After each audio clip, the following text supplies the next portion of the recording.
आकर्षण films present कमरिया के कमरिया देवारा दीवाना दीपक बाबू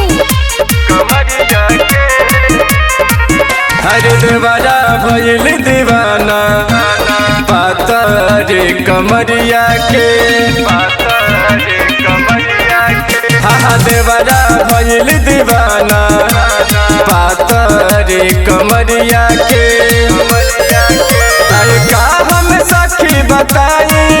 अरे का हम सखी बताई ओ करा रहनिया के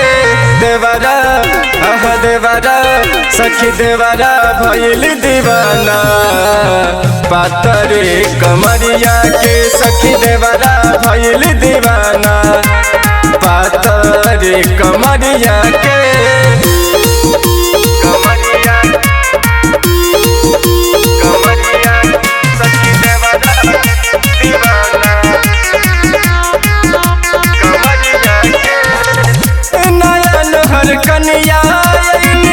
छोड़ के गइल सैया करे लतान घरवा देवर निरदैया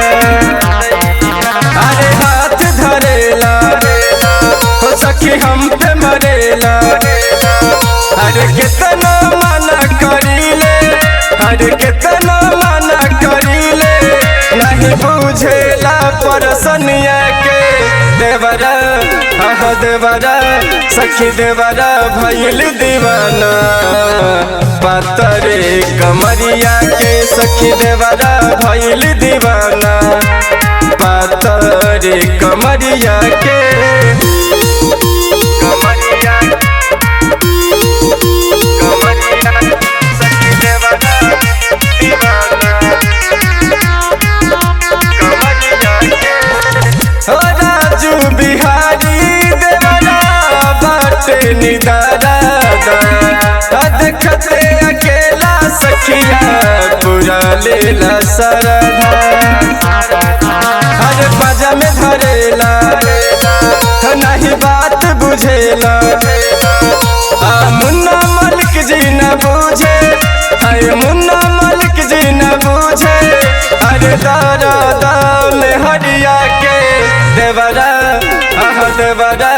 सखी देवरा भइल दीवाना पातरे कमरिया के सखी देवरा भइल दीवाना पातरे कमरिया के